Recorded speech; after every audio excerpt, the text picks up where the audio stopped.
Hello, कैसे हो मेरे भाई। तो कल हम लोगों ने क्लासिफिकेशन ऑफ नंबर में टर्मिनेटिंग डेसिमल का कंसेप्ट जाना था कि टर्मिनेटिंग डेसिमल किसको कहते हैं। तो क्या आपको अब टर्मिनेटिंग डेसिमल में कहीं कोई कंफ्यूजन? हम लोगों ने टर्मिनेटिंग डेसिमल देखा, रियल नंबर देखा, इमेजिनरी नंबर देखा, फिर हमने डेसिमल देखा, फिर हमने देखा इंटीजर देखा। ये सारे कंसेप्ट हमने पिछले क्लासों में कर लिया था। आज का जो कंसेप्ट होने वाला है वो इससे आगे क्लासिफाई करेंगे नंबर को। तो फटाफट देखिएगा, नेक्स्ट क्लासिफिकेशन लिखिएगा मेरे प्यारे भाई। नेक्स्ट क्लासिफिकेशन लिखिएगा नॉन टर्मिनेटिंग डेसिमल। हेडिंग डाल लीजिए नॉन टर्मिनेटिंग डेसिमल। हिंदी में भी बोल रहे हैं मेरे प्यारे भाई, लिख लीजिएगा अशांत परंतु अशांत दशमलव। नॉन टर्मिनेटिंग का मतलब होता है अशांत दशमलव, अशांत दशमलव। हम लोगों ने टर्मिनेटिंग के बारे में पढ़ा था, अब हम नॉन टर्मिनेटिंग डेसिमल के बारे में पढ़ेंगे। तो अशांत दशमलव मेरे प्यारे भाई दो प्रकार के होते हैं। अशांत दशमलव मेरे प्यारे भाई दो प्रकार के होते हैं। सबसे पहला होता है नॉन टर्मिनेटिंग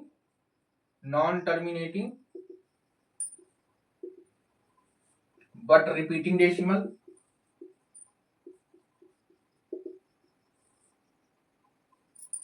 दूसरा होता है non terminating but non terminating non repeating decimal. Non terminating non repeating decimal, ये रिपीटिंग डेसिमल। यहां तक किसी को कंफ्यूजन? पहला होता है non terminating but repeating decimal, दूसरा होता है non terminating non repeating decimal. ये क्या है तो उनके बारे में बात करते हैं। अशांत परंतु आवर्ती डेसिमल दशमलव, इसका हिंदी रूप होता है, हिंदी में मतलब यही होता है इसका होता है अशांत परंतु अनावृत्ति दशमलव।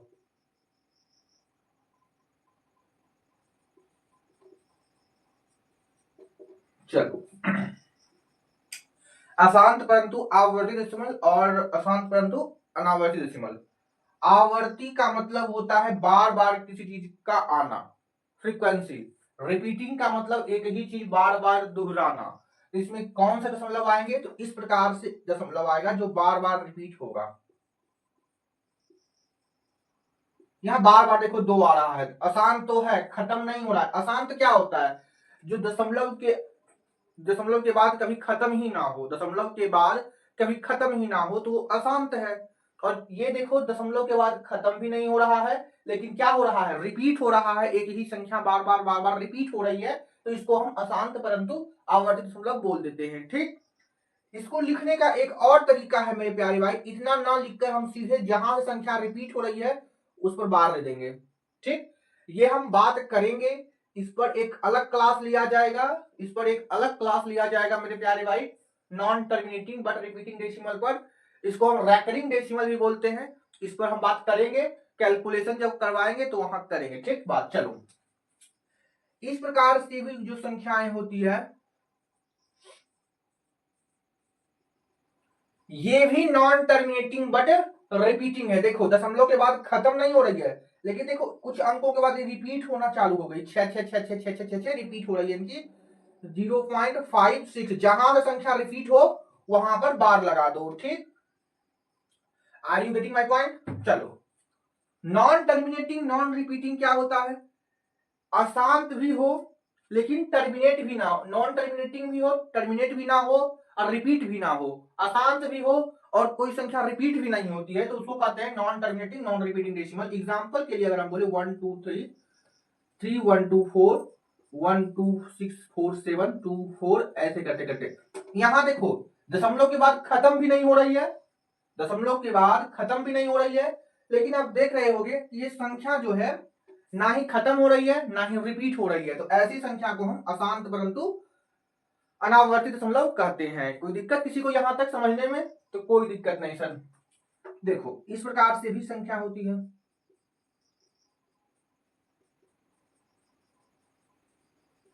ये भी अशांत परंतु अनावर्ती दशमलव है। ये भी ना तो कहीं खत्म हो रही है और ना ही कहीं टर्मिनेट कर रही है। तो ये कौन सा दशमलव होगा? ये अशांत परंतु अनावर्ती दशमलव होता है। मेरे प्यारे भाई, हम लोग जानते हैं, हमने आपको ये बताया है कि non terminating but repeating decimal को हम p बटे q के रूप में लिख सकते हैं, भिन्न के रूप में लिख सकते हैं। लेकिन non terminating non repeating decimal को बाबू p बटे q के रूप में हम नहीं लिख सकते। ठीक, इसको हम p बटे q के रूप में, भिन्न के रूप में, फ्रैक्शन के रूप में लिख सकते हैं। इसको हम फ्रैक्शन के रूप में नहीं लिख सकते हैं। इतनी बात क्लियर है? तो कैसे लिखते हैं तो बताएंगे, जब हम कैलकुलेशन बताएंगे। तो इसको हम डायरेक्ट लिख सकते हैं मेरे प्यारे भाई 2/9। इसको हम लिख सकते हैं 56 माइनस 51/90। इसका करोगे ना फ्रैक्शन वैल्यू तो यही आएगा। तो अभी इस पर बात ना करते हैं, सीधा हम बात करते हैं नंबर की क्लासिफिकेशन पर। हमने आपको बता दिया कि इसका फ्रैक्शन वैल्यू भी बनता है, तो ये फ्रैक्शन भी होता है, p बटे q के रूप में भी लिखा जाता है। आप जानते हैं कि अगर कोई संख्या p बटे q के रूप में लिखी गई हो तो वो कौन सा दशमलव होगा? तो कहेगा वो, अगर कोई संख्या p बटे q के रूप में लिखा हुआ है तो वो रेशनल नंबर होता है, वो रेशनल नंबर होता है। और आप ये अच्छी तरीके से जानते हो कि जो non terminating but repeating decimal है वो रेशनल नंबर के दायरे में आता है। लेकिन जो non terminating non repeating decimal है मेरे प्यारे भाई, वो रेशनल नहीं होता है, वो इरेशनल होता है, क्योंकि इसको हम p बटे q के रूप में नहीं लिख सकते हैं, यानी कि भिन्न के रूप में नहीं लिख सकते हैं। ये इरेशनल नंबर हो जाएगा मेरे भाई। समझ में आया इतनी बात? क्या इतनी बात सभी को समझ में आया? चलो,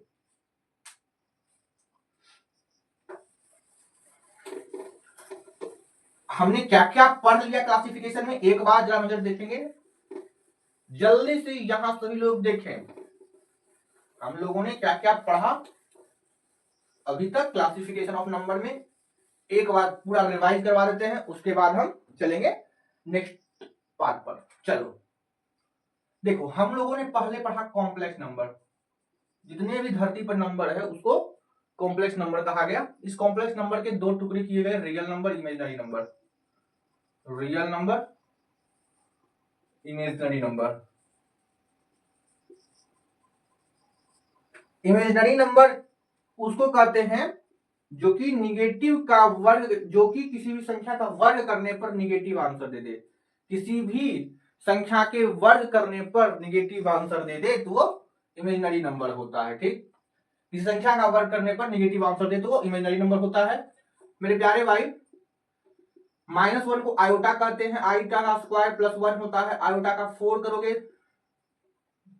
अंडर रूट -1 को आयोटा कहते हैं, आयोटा का स्क्वायर -1 होता है, और आयोटा का पावर 4 होता है +1। ये सारी बातें आप लर्न कर लेना। ठीक, ये हमने वहां करवा चुका था। ठीक, अब रियल नंबर मेरे प्यारे भाई, रियल नंबर जो होते हैं वो दो तरीके का हमने बांटे थे, पहला इंटीजर और दूसरा डेसिमल। इंटीजर मेरे प्यारे भाई 5 पार्ट के होते हैं, पहला positive integer, negative integer, non negative integer, non positive integer और जीरो। ये 5 प्रकार के इंटीजर हमने बांटे थे। डेसिमल मेरे प्यारे भाई दो प्रकार के होते हैं, पहला non terminating TR decimal TD, और दूसरा एनटीडी। ठीक, NTD non terminating but non terminating decimal कितने प्रकार के होते हैं? तो ये भी दो प्रकार के होते हैं, non terminating but repeating decimal, non terminating non repeating decimal. ठीक, ये सारी बातें हमने कर लिया था। ठीक, अब आते हैं मेरे प्यारे भाई, इसको फिर हमने दो भागों में बांटा। इसको, इस रियल नंबर को फिर हमने दो भागों में बांटा, पहला रेशनल नंबर। ये सारी बात हम कर चुके हैं। इरेशनल नंबर मेरे प्यारे भाई, रेशनल नंबर जो होता है जिसको हम p बटे q के रूप में लिख सकते हैं, और इसको हम p बटे q के रूप में नहीं लिख सकते हैं। p बटे q के रूप में लिख सकते हैं, q जीरो नहीं होना चाहिए, p और q इंटीजर होने चाहिए। ये सारी बातें हम कर चुके थे। अगर हम बात करें कि टर्मिनेटिंग डेसिमल क्या होता है, तो ये रेशनल नंबर होता है, इसको हम p बटे q के रूप में लिख सकते हैं। नॉन टर्मिनेटिंग में दो आते हैं, तो ये भी जो होता है ये भी non terminating but repeating decimal भी रेशनल नंबर होता है। But non terminating non repeating decimal जो होते हैं मेरे प्यारे भाई, ये इरेशनल नंबर होते हैं। ठीक, इतनी बात हम लोगों ने किया है। ठीक, पाई के बारे में कुछ जान लो। पाई होता है 3.14। हालांकि पाई का लगभग मान 22/7 होता है, इसका मतलब ये जो है परिमेय संख्या नहीं है। पाई का मान 22/7 नहीं होता है, पाई का मान होता है 3.14 ऐसे करते करते, इसीलिए पाई को हम इरेशनल नंबर कहते हैं। बट 22/7 जो होता है वो रेशनल नंबर होता है। ये सारी बातें हम कर चुके थे, एकदम बच्चों वाला है। हाँ, समझ आ गया ये सब बातें। चलो तो नेक्स्ट बढ़ते हैं मेरे प्यारे भाई, और हम पॉजिटिव नंबर, पॉजिटिव इंटीजर को क्लासिफाई करते हैं। अब चलो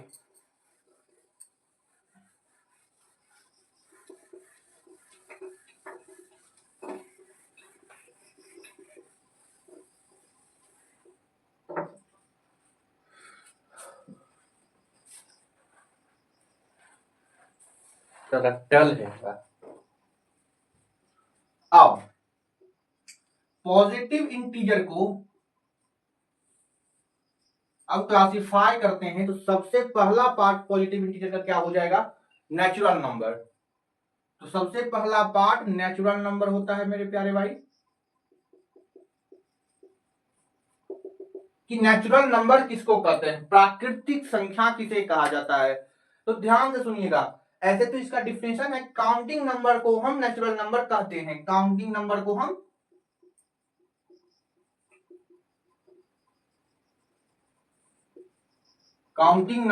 हम नेचुरल नंबर कहते हैं। ठीक, लेकिन नेचुरल नंबर होते क्या है? तो जो एक से स्टार्ट होता है मेरे प्यारे भाई, नेचुरल नंबर जो 1 2 3 4 5 ऐसे करते करते अनंत तक, प्लस अनंत तक, क्योंकि हम लोगों ने सिर्फ पॉजिटिव इंटीजर को बांटा है, जिसमें निगेटिव वाली संख्या नहीं आएगी।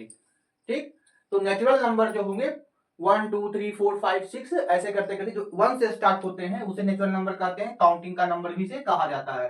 अगर हम पूछे कि स्मॉलेस्ट नेचुरल नंबर क्या होता है, स्मॉलेस्ट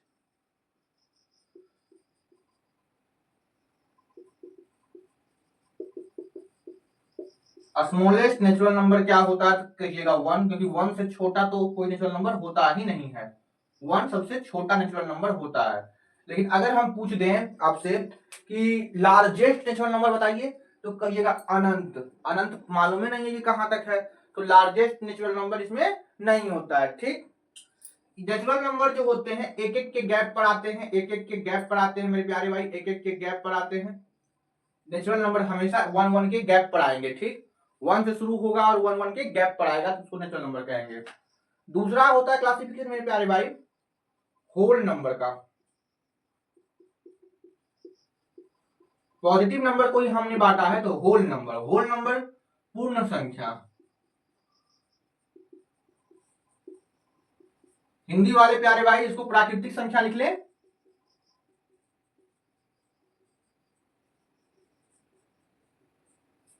ये होता है पूर्ण संख्या। पूर्ण संख्या क्या होता है मेरे प्यारे भाई? पूर्ण संख्या होता है बस नेचुरल नंबर में आप जीरो लगा दो, जीरो से स्टार्ट कर दो, जीरो से स्टार्ट कर दो किसी संख्या को, 0 1 2 3 4 5 अनंत तक, ये क्या होंगे? होल नंबर होंगे।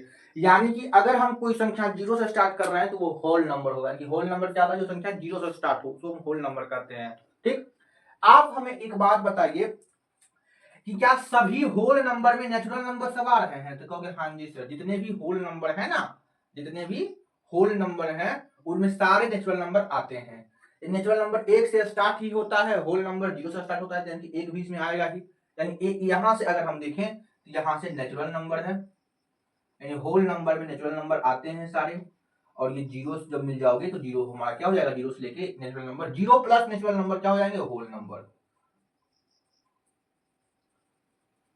एक बात हमें और बताइएगा मेरे प्यारे भाई, क्या सभी नेचुरल नंबर होल नंबर होंगे? क्या सभी नेचुरल नंबर होल नंबर होगा?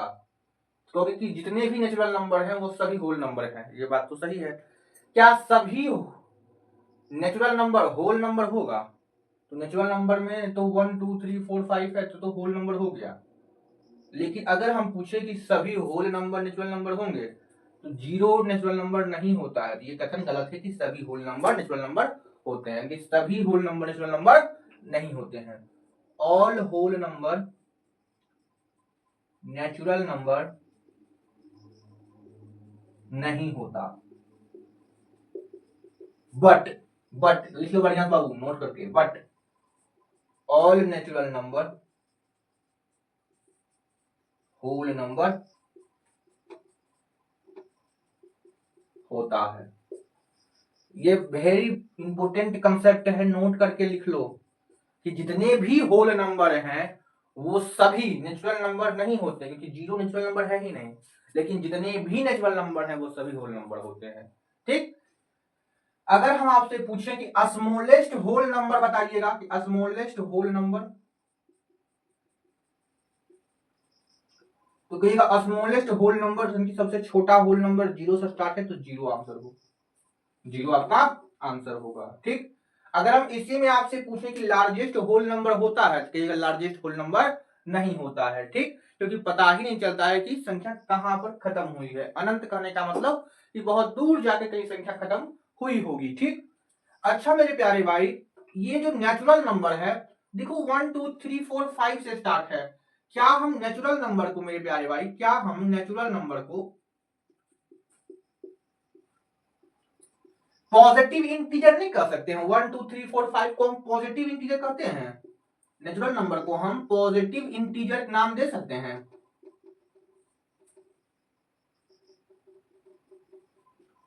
देखिए, नेचुरल नंबर को हम पॉजिटिव इंटीजर कहते हैं। तुम ही चेक कर लो कि संख्या 1 2 3 4 5 से स्टार्ट हो रही है, पॉजिटिव इंटीजर होगा। ठीक, कोई दिक्कत यहां तक किसी को? होल नंबर नेचुरल नंबर समझने में किसी को कहीं दिक्कत है तो बोलो, तो कहीं दिक्कत नहीं है, आ जाओ। आगे बात करेंगे अब नेचुरल नंबर, ये इवन नंबर और ओड नंबर के बारे में।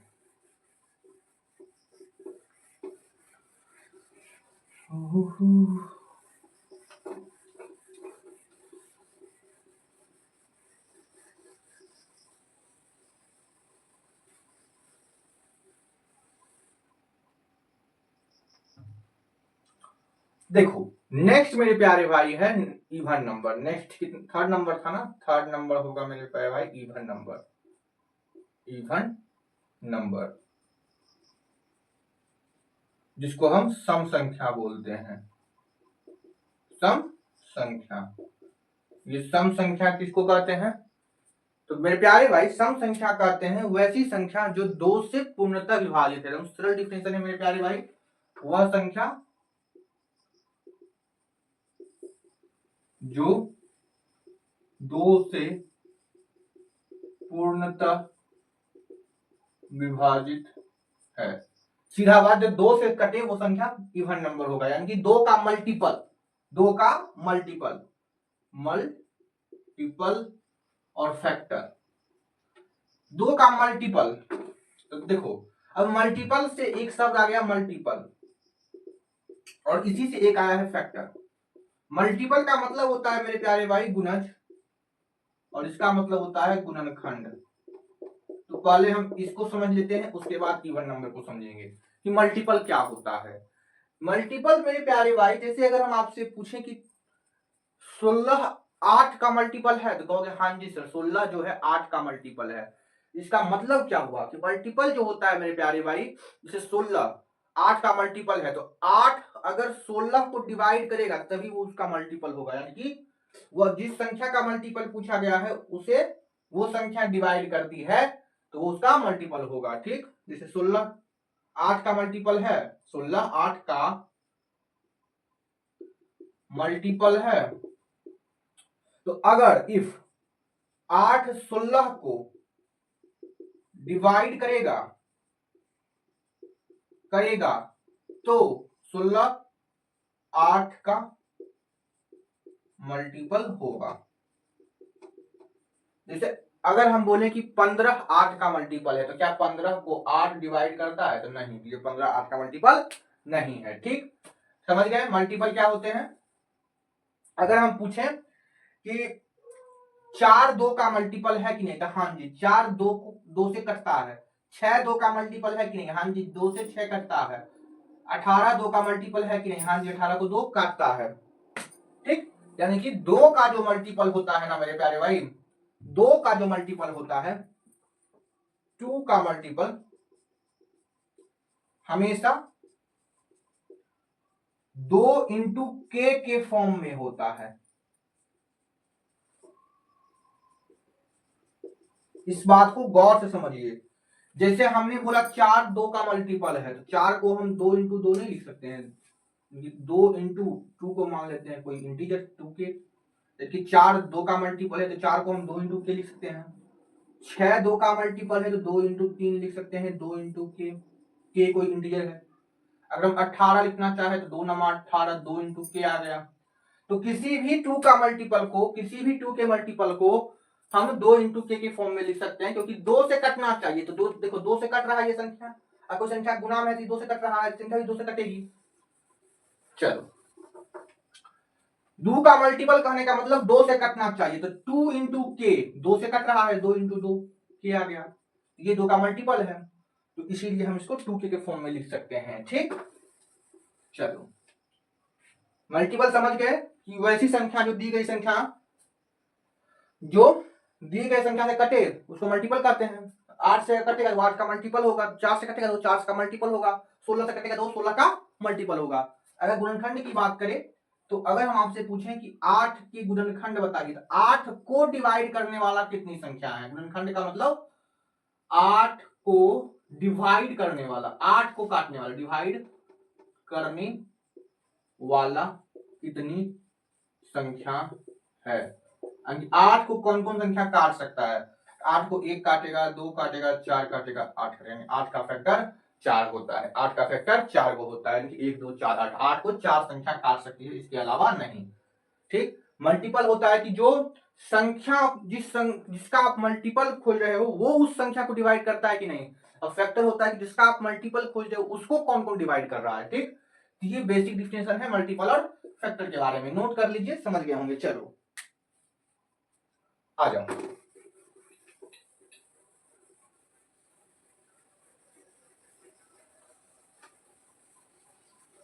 तो हम लोगों ने क्या कहा इवन नंबर के बारे में कि इवन नंबर जो होते हैं वो 2 से विभाजित होते हैं। अगर कोई संख्या 2 से कटता है तो वो किस फॉर्म का होगा? तो वो 2 इंटू के फॉर्म का होगा। तो इवन नंबर हमेशा 2 के फॉर्म का होता है। मेरे प्यारे भाई 2 के लिखो, 2n लिखो या फिर 2m लिखो, कुछ भी लिख सकते हो। इसको हम मेरे प्यारे भाई 2 के लिख देते हैं या फिर इसको हम 2m लिख देते हैं, n लिख देते हैं, n ना है 2n लिख देते हैं या फिर हम 2m लिख देते हैं, कुछ भी लिखो, 2 का मल्टीपल होना चाहिए। ठीक, तो कोई भी इवन नंबर इसी फॉर्म का आपको मिलेगा। ठीक, अगर इवन नंबर का स्टैंडर्ड फॉर्म देखना है तो वो 2k और 2m 2n के फॉर्म में रहता है, 2 गुने क्या फॉर्म में रहता है, 2 इंटू के फॉर्म में रहता है। चौथा नंबर में एग्जाम्पल के बाद अगर हम करें तो एग्जाम्पल में मेरे प्यारे इवन नंबर क्या हो जाएंगे? के हमारा इंटीजर होता है, यहाँ के, यहाँ n and m are integer. अगर देखो k का मान अगर हम 1 लेंगे तो 2 आएगा, k का मान अगर हम -1 लेंगे तो -2 आएगा, k का मान अगर हम 2 लेंगे तो 4 आएगा, k का मान अगर हम -2 लेंगे तो -4 आएगा। तो ये जो संख्याएं हैं ये सभी इवन है, यानी कि 2 से कट रही है, चाहे प्लस हो चाहे माइनस हो। इवन नंबर प्लस भी होता है माइनस भी होता है, याद रखना मेरे प्यारे भाई। ठीक, 2 से कटने वाली संख्या होनी चाहिए। ठीक, समझ में आ गया? कोई दिक्कत नहीं। चलो अब हम बात करते हैं ऑड नंबर पर।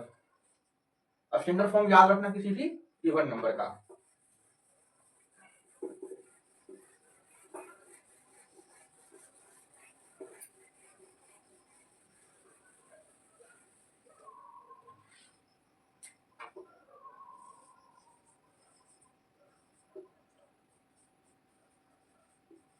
चौथा है ऑड नंबर, जिसको हम कहते हैं विषम संख्या।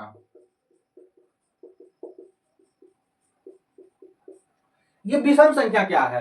वह संख्या जो 2 से नहीं कटती है उसको विषम संख्या कहते हैं। वह संख्या जस्ट इवन का उल्टा है, वह संख्या जो 2 से विभाजित नहीं होती है। जैसे 3, 1, 3, 5, 7, 9, 11, ये सारी संख्याएं क्या है? ऑड नंबर है। ठीक, ऑड नंबर का जनरल फॉर्म क्या हो जाएगा मेरे प्यारे भाई? स्टैंडर्ड फॉर्म क्या होगा? तो 2n plus 1 minus 1, 2n plus minus 1, 2k plus minus 1, 2m plus minus 1 सारे फॉर्म है। m क्या है, इंटीजर है। दिक्कत है किसी को?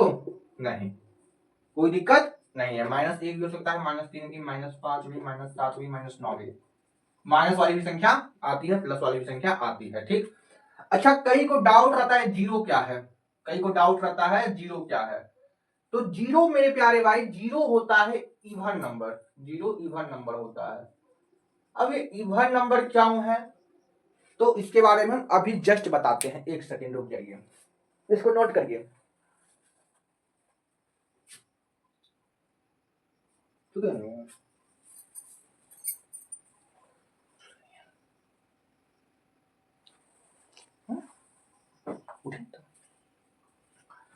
तो जीरो हमारा इवन नंबर है। जीरो हमारा इवन नंबर क्यों है, तो वो हम अभी बताते हैं। कुछ नियम होते हैं इवन नंबर और ओड नंबर के, इसको मिटाने के बाद हम आपको बातें बताएंगे। चलो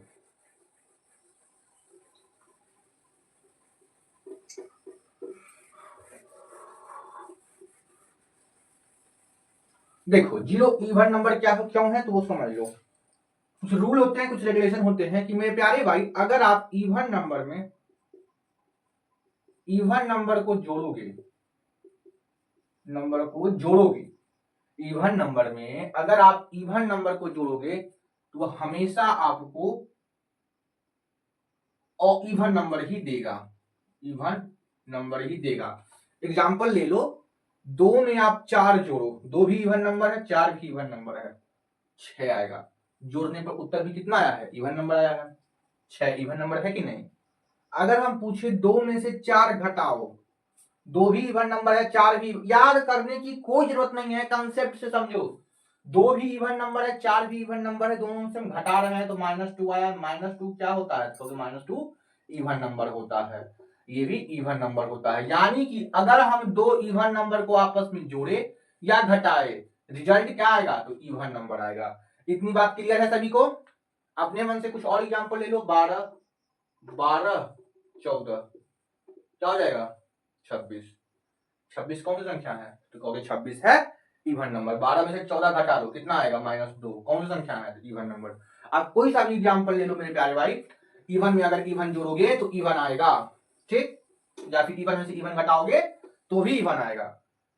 इवन में मेरे प्यारे भाई, इवन नंबर में,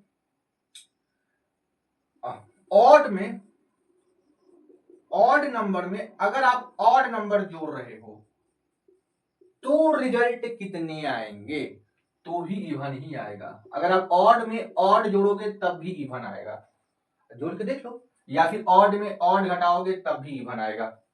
सेम उसी प्रकार से एग्जांपल ले लो। 1 में से हमने 3 को जोड़ा, 4 आया। 1 इवन है, 1 ऑड है, ये भी ऑड है, तो ऑड को ऑड के साथ जोड़ रहे हैं, 4 आया। 1 में से 3 घटा लो मेरे प्यारे भाई, -2 आया, इवन ही तो आ रहा है। अब कोई सा भी एग्जांपल ले लो समझने के लिए। यानी कहने का मतलब है, या तो आप इवन में इवन जोड़ो या तो ऑड में ऑड जोड़ो, रिजल्ट इवन आएगा। ठीक, क्लियर। चलो, उसके बाद एक कैटेगरी रह गया, इवन नंबर में अगर हम ऑड नंबर को ऐड कर दें तब क्या आएगा, तब इस केस में ऑड नंबर आएगा। और कैसे, तो एक में अगर हम 2 में अगर हम 1 को ऐड कर दें तो 3 आ रहा है, 3 हमारा ऑड नंबर है। ये इवन है, ये ऑड है, इवन को ऑड के साथ किए हैं तो ऑड आ रहा है, घटाओगे तो 1 आएगा, ये भी ऑड है। या तो जोड़े या तो घटाए, हमारा ऑड ही बनने वाला है। कहने का मतलब सीधा बात कि अगर दोनों संख्या इवन है, अगर दोनों संख्या ऑड है, तब उसको जोड़ या घटाव करते हैं तो इवन आएगा। अगर इनमें से कोई एक संख्या भी ऑड रही और एक इवन रहा, तब जोड़ेंगे या घटाएंगे तो हमको क्या मिलेगा, ऑड नंबर मिलेगा। ठीक, कहने का मतलब ये है। चलो देखो, इवन नंबर, अब गुना वाली बात करते हैं। इवन नंबर को इवन नंबर के साथ गुना करते हैं तो क्या आएगा, तो अगर आप इवन नंबर को इवन नंबर के साथ गुना करेंगे तो इवन नंबर आएगा। इसको याद रखना मेरे प्यारे भाई, सवालों में बहुत काम आएगा। इवन नंबर को इवन नंबर के साथ गुना करते हैं तो इवन नंबर आता है। जैसे 2 को 4 से मल्टीप्लाई करते हैं 6 आता है। ऐसे ही समझो कि इवन नंबर होता है 2 का मल्टीपल, ये भी होता है 2 का मल्टीपल। अगर एक भी 2 का मल्टीपल है, उसके साथ कोई सा भी संख्या गुना करो तो वो 2 का ही मल्टीपल आएगा, और 2 का जो मल्टीपल आएगा वो इवन नंबर होगा। एक भी इवन नंबर हो गया किसी संख्या में गुना तो वो इवन नंबर ही देगा। चलो समझ गए होगे। अगर हम मेरे प्यारे भाई इवन नंबर में गुना कर देते हैं ऑड नंबर का तो भी इवन नंबर ही आएगा, तो भी इवन नंबर आएगा, तो भी इवन नंबर है। कैसे? तो इवन नंबर होता है 2n के फॉर्म में, ये होता है 2n प्लस माइनस 1 के फॉर्म में। दो दो के मल्टीपल से हम किसी भी संख्या में गुना कर रहे हैं तो रिजल्ट 2 का ही तो मल्टीपल होगा, 2 का ही तो मल्टीपल कुछ होगा। नहीं समझे एग्जाम्पल ले लो, अगर ये नहीं समझे एग्जाम्पल ले लो। 2 को हम 1 से मल्टीप्लाई किए हैं 2 आएगा, 2 को हम 3 से मल्टीप्लाई किए 6 आएगा। इवन दिखवा रहा है कि नहीं? चलो अगर हम बोलते हैं मेरे प्यारे भाई ऑड को odd number into odd number करते हैं तब ऑड आता है।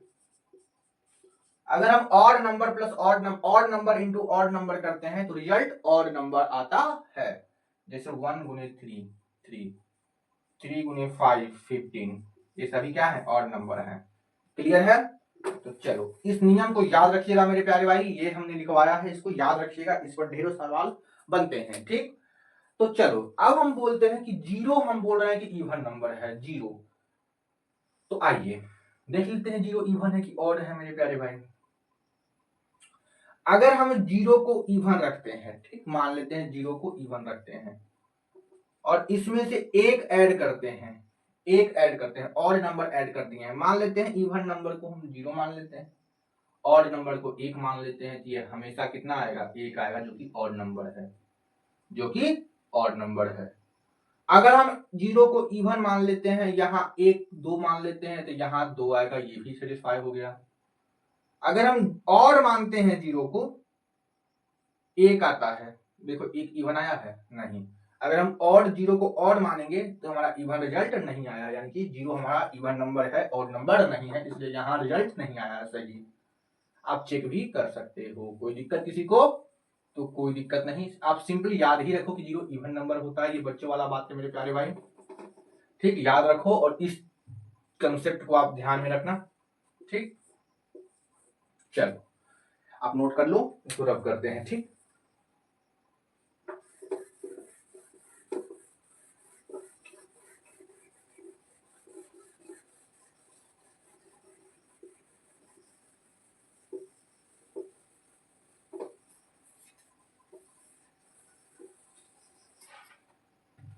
अब देखो इवन नंबर हो गया, अब इसके बाद आते हैं प्राइम नंबर। प्राइम नंबर क्या होते हैं, ध्यान से सुनिएगा। प्राइम नंबर पे 5वां पॉइंट, ये मोस्ट इंपोर्टेंट होने वाला है क्लास, प्राइम नंबर। इससे एक क्वेश्चन फिक्स रहता है मेरे प्यारे भाई, प्राइम नंबर, अभाज्य संख्या।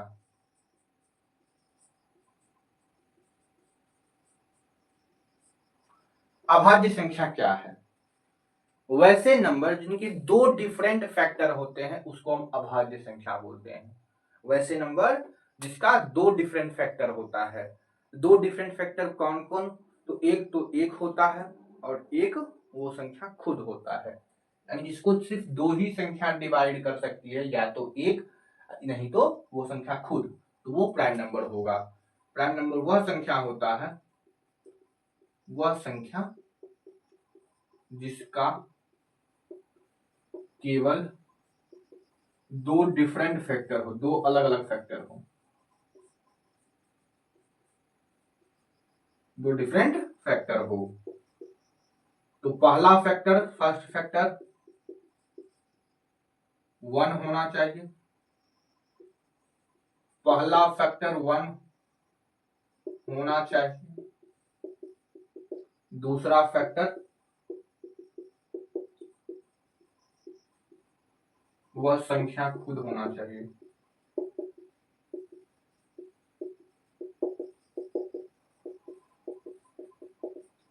तभी वो प्राइम नंबर कहलाएगा। ठीक, वैसी संख्या जिसका केवल दो डिफरेंट फैक्टर हो, उनमें से पहला संख्या एक होना चाहिए, दूसरी संख्या वो संख्या खुद होनी चाहिए। इटसेल्फ का मतलब होता है खुद। खुद होना चाहिए। अगर ऐसा कंडीशन है तभी वो प्राइम नंबर है। प्राइम नंबर गिने चुने हैं, अनंत प्राइम नंबर होते हैं, इसको याद रखना इम्पॉसिबल। लेकिन हम कुछ प्राइम नंबर आपको लिस्ट करवा देते हैं, उसको आप लर्न कर लीजिएगा, डायरेक्ट एग्जाम में आपसे पूछ लेता है। ठीक, चलो एग्जाम्पल के लिए अगर हम बात करें मेरे प्यारे भाई, तो दो क्या है, तो दो प्राइम नंबर है कि नहीं, तो दो को काटने वाला, फैक्टर का मतलब डिवाइड करने वाला, दो को या तो एक फैक्टर, दो का फैक्टर क्या है, एक है, और नहीं तो दो है, यानी दो को काटने वाला एक है और नहीं तो दो है। इसके अलावा और कोई है, कहोगे नहीं सर, तो ये प्राइम नंबर, क्योंकि एक और वो संख्या खुद काट रही है, ये प्राइम नंबर है। अगर हम बोलते हैं थ्री को काटने वाला एक है और थ्री खुद है, तो ये भी प्राइम नंबर है। अगर हम बोलते हैं फोर, तो फोर को एक भी काट रहा है, फोर को दो भी काट रहा है, फोर को चार भी काट रहा है। इसके देखो तीन अलग अलग फैक्टर हैं, थ्री डिफरेंट फैक्टर है, तो ये प्राइम नंबर नहीं है। कि टू डिफरेंट फैक्टर होना चाहिए, उनमें से भी पहला एक होना चाहिए और दूसरा खुद संख्या वही होना चाहिए और अलग अलग होना चाहिए। अगर हम आपसे पूछें कि वन प्राइम नंबर है कि नहीं, तो वन का अगर आप फैक्टर करोगे तो वन और वन खुद, तो देखो वन प्राइम नंबर नहीं है, क्योंकि ये अलग अलग फैक्टर थोड़ू आए हैं। ये तो एक लिखो, यहाँ भी एक ही है, इनकी सेम ही फैक्टर है, हम सेम फैक्टर लिखे हैं नहीं, दो डिफरेंट फैक्टर होने चाहिए, दो अलग अलग, टू अलग अलग होने चाहिए, टू डिफरेंट फैक्टर होने चाहिए, डिफरेंट नहीं है तो ये प्राइम नंबर नहीं है। आप नोट करके लिख लीजिएगा, वन प्राइम नंबर नहीं होता। अगर हम बोले वन प्राइम नंबर नहीं होता, ठीक, इतनी बात क्लियर है। तो दो तीन पांच भी प्राइम नंबर है, तो कहोगे हाँ जी सर, पांच भी एक और पांच से करता है, तो यही प्राइम नंबर है, यानी कि ढेरों प्राइम नंबर है। क्या आप प्राइम नंबर की डिफिनेशन के बारे में समझ गए? कुछ प्राइम नंबर समझ गए कि जो केवल वन और वह संख्या खुद से कटेगी तभी वो प्राइम नंबर होगी, यानी कि उसके बाद दो डिफरेंट फैक्टर होने चाहिए तभी वो प्राइम नंबर होगी। तो सबसे छोटा प्राइम नंबर टू दिखाई देता है, वन प्राइम नंबर नहीं होता है। क्या इतनी बात आपको समझ में आई है? कहोगे हाँ जी सर। तो आगे चलो, इसको रब कर दें। चलो मेरे प्यारे भाई, हम आपको कुछ प्राइम नंबर को लिस्ट कर रहे हैं, वो याद कर लीजिएगा, सीधा सवाल वहां से देखने को मिलता है। रेलवे वगैरह में तो डायरेक्ट ही पूछ लेता है, ठीक, इसीलिए मेरे प्यारे भाई इसको याद ही कर लो तो बेहतर है, क्योंकि अनंत प्राइम नंबर है मेरे प्यारे भाई, बहुत सारे प्राइम नंबर हैं, इस पूरे को याद रखना जानना पॉसिबल नहीं है। इसका कोई ट्रिक व्रिक नहीं है कि हम प्राइम नंबर निकाल सकते हैं कि नहीं निकाल सकते हैं, ठीक, समझ में आया इतनी बात? क्योंकि हाँ जी सर, ये बात तो एकदम समझ में आ गया है, ठीक, यानी कि इसको हम पहचान नहीं सकते हैं, इसको याद करना ही पड़ेगा। तो देखो कुछ प्राइम नंबर है, हम आपको लिख देते हैं।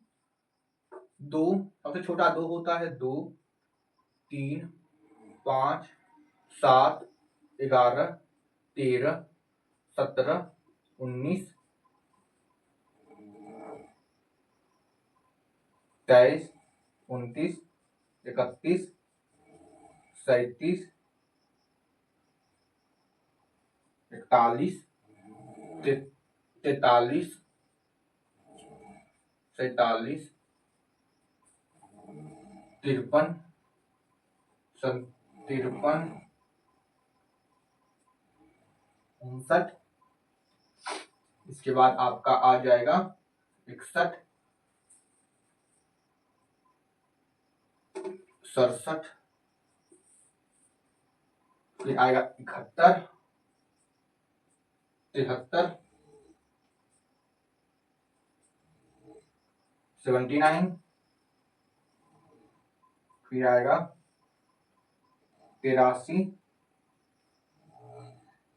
फिर आएगा 89, फिर आएगा 93, 97, अरे बस 97, सीधा 97, सीधा 97, ठीक, यही होते हैं प्राइम नंबर, ठीक, 100 तक के ही प्राइम नंबर होते हैं, ठीक। इसके बाद आता है 101, 103 और ढेरों प्राइम नंबर ऐसे ही आते जाते हैं, ठीक। तो आपको बस 100 तक ही ध्यान रखने हैं कौन कौन से प्राइम नंबर हैं। तो देखो आप कुछ गौर कर रहे हो, याद करने के लिए हम बता रहे हैं, अगर आप 1 से लेके 10 तक देखोगे तो 4 प्राइम नंबर है। अगर आप 1 से 10 तक देखोगे तो 4 प्राइम नंबर है, 2 3 5 7, यानी 1 से, नोट कर रहे हैं यहाँ पर, नोट लिख लो, 1 से 10 तक 4 प्राइम नंबर है, 4 प्राइम नंबर। 1 से 10 तक जाओगे तो 4 प्राइम नंबर होंगे, कौन कौन, 2 3 5 7। अगर मेरे प्यारे भाई ध्यान से देखो तो 10 से 20 तक जाओगे तब भी 4 प्राइम नंबर है। 10 से, या फिर या कहो आप 10 से 20 तक जाओगे तब भी कितने प्राइम नंबर है मेरे प्यारे भाई, 4।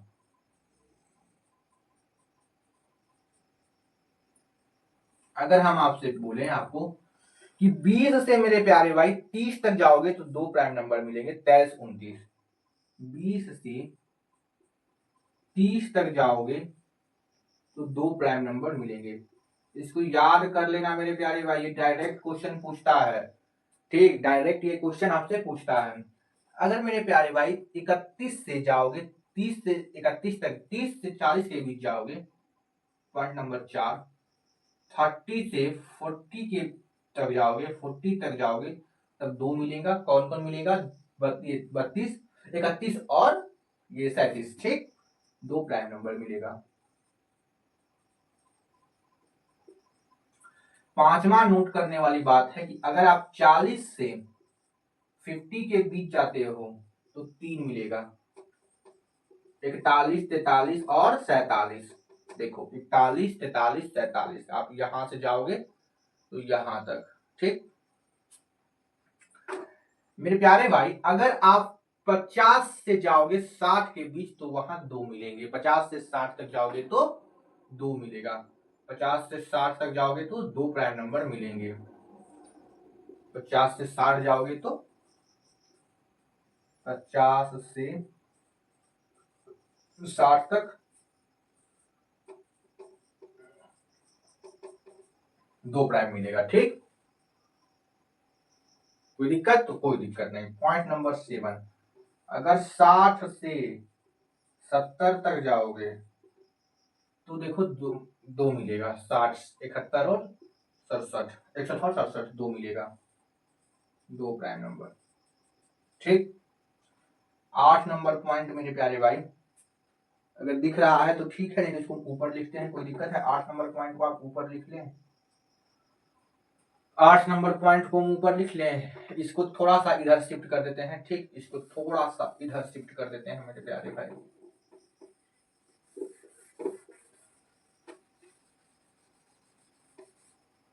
इसको यहाँ लिख देते हैं, 2 3 5 7 11 13 17 19 23 29 31 37 41 43 47 51 53 59 61 67 71 73 83 89 97, ये प्राइम नंबर है। तो आ जाओ, 60 से 70 के बीच हो चुका था, पॉइंट नंबर 8। 70 से 80 तक, तो कहोगे 70 से 80 तक 2 होते हैं, 3 होते हैं, 71 73 चलो 71 73 79 79 ना, चलो 3 होते हैं, 79। 9 नंबर देखो कि अगर हम 80 से 90 तक जाने, 90 तक जाने तो 2 होते हैं, 83 89। अगर हम मेरे प्यारे भाई 90 से 100 के बीच में जाएं तो 1 प्राइम नंबर होता है 97। 90 से 100 के बीच में जाएं तो 1 प्राइम नंबर होता है 97।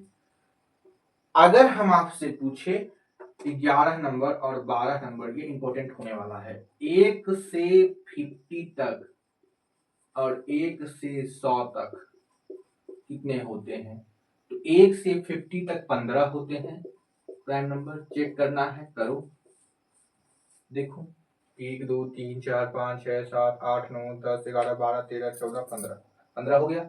1 से 15 प्राइम नंबर होते हैं। और अगर हम आपसे पूछें 50 से 100 तक, 50 से 100 तक कितने होंगे, तो 10 होंगे।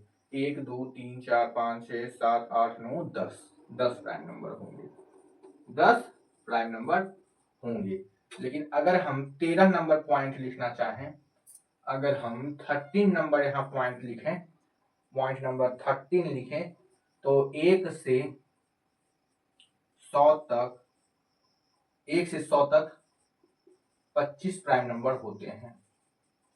याद करने वाली बात देखो मेरे प्यारे भाई, ये है और ये है, जिसमें हम स्टार लगा रहे हैं वो याद करने वाली बातें हैं। और यहाँ से देखो हम कहेंगे सारे रख लो, ये सारे याद ही करने वाले हैं। हम क्या बोले, इससे डायरेक्ट रेलवे वगैरह में डायरेक्ट पूछ ही देता है, ठीक, इसको रट ही लो तो ही बेहतर है। कितने होते हैं कितने नहीं होते हैं वो याद ही कर लो, ठीक। समझ में आया सभी को, बोलो, तो कोई दिक्कत नहीं है यहाँ तक, तो आगे चलते हैं, ठीक। चलो इसको रब कर दें, चलो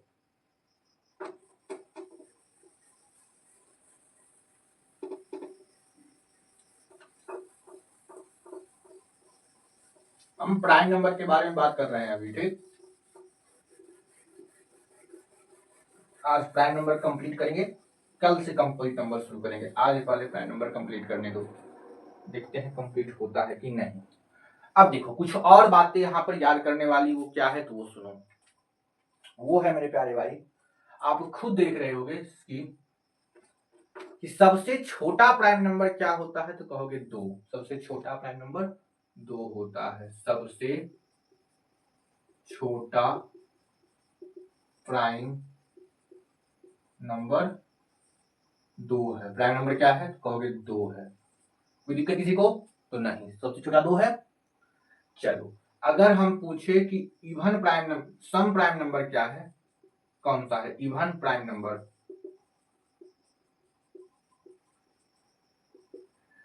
तो मेरे प्यारे भाई 2 के अलावा आप कोई सा भी प्राइम नंबर लिख लो, 2 के अलावा आप कोई सा भी प्राइम नंबर लिख लो, वो हमेशा विषम होगा। 2 के अलावे जितनी भी प्राइम नंबर होंगी वो विषम होंगे। तो 2 इकलौता ऐसा प्राइम नंबर है मेरे प्यारे भाई जो सम है, यानी कि इवन प्राइम नंबर कौन से हो सकते हैं, 2।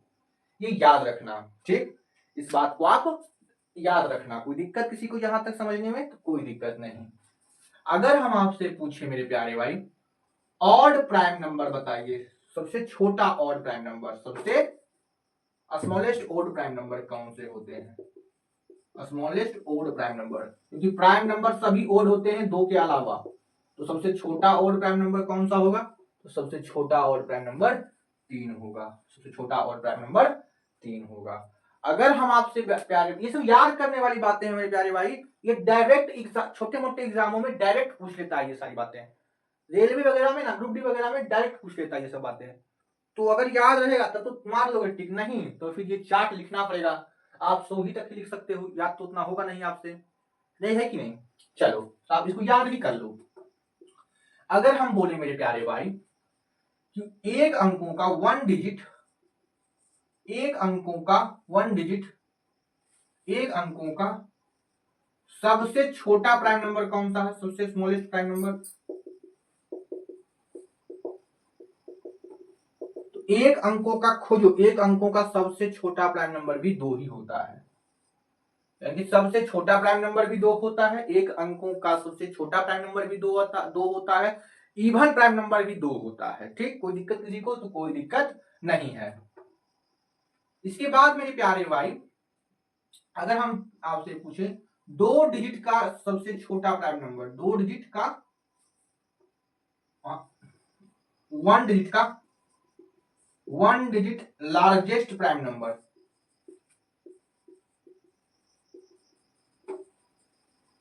तो कहोगे कि ना 7, 1 डिजिट का सबसे बड़ा प्राइम नंबर देखो 7 है, सबसे बड़ा प्राइम नंबर 7 है एक अंकों का। अगर हम आपसे पूछें कि 2 अंकों का 2 डिजिट स्मॉलेस्ट प्राइम नंबर कौन से होंगे, 2 डिजिट स्मॉलेस्ट प्राइम नंबर कौन से होंगे, तो कहोगे 11। 2 अंकों का सबसे छोटा प्राइम नंबर कौन सा है, तो 11। अगर हम पूछे मेरे प्यारे भाई 2 डिजिट का लार्जेस्ट प्राइम नंबर कौन से होंगे, तो कहोगे 97। देखो यहाँ 97 लिखा हुआ है, 2 अंकों का सबसे बड़ा प्राइम नंबर 97 होता है। अगर हम आपसे पूछे 3 डिजिट का स्मॉलेस्ट प्राइम नंबर बताइए, 3 अंकों का सबसे छोटा प्राइम नंबर बताइए, तो इसके बाद 101 होता है, तो 101 आपका आंसर हो जाएगा। अगर हम आपसे पूछे 3 डिजिट लार्जेस्ट प्राइम नंबर बताइए, तो वो हो जाएगा 997। अगर हम आपसे पूछें 4 डिजिट का स्मॉलेस्ट प्राइम नंबर बताइए, तो वो हो जाएगा 1009। ठीक। अगर हम आपसे पूछें, ऊपर देखते हैं, ठीक, क्या इतने आप समझ गए? 4 अंकों का सबसे छोटा प्राइम नंबर होता है 1009। ठीक, किसी को दिक्कत यहां तक? तो कोई दिक्कत नहीं है। क्या इसको रफ कर दे? इतना आपको याद करना है, 2 और लिखाते हैं, उसको भी याद कर लीजिएगा। ठीक, डायरेक्ट एग्जाम में ये बातें पूछता है। ठीक, ये तो कितने बार पूछ चुका है एग्जाम में, यहां तक कि सीपीयू एग्जाम में भी क्वेश्चन डायरेक्ट ही पूछा है, सोचो। चलो, इतने का स्क्रीनशॉट ले लो। चलो,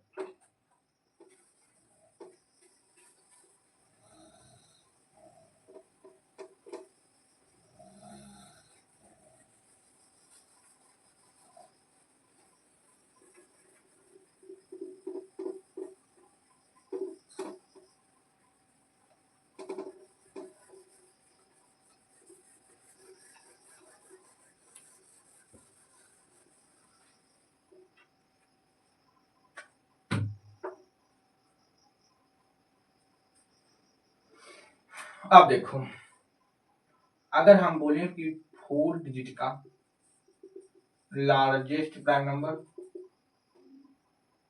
एसटी लार्जेस्ट प्राइम नंबर, तो आप कहिएगा 9973। चलो, अगर हम आपसे बोले 5 डिजिट का स्मॉलेस्ट प्राइम नंबर,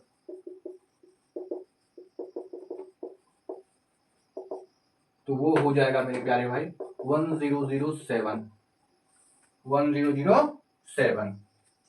अगर हम आपसे पूछे कि 5 डिजिट का लार्जेस्ट प्राइम नंबर बताइए,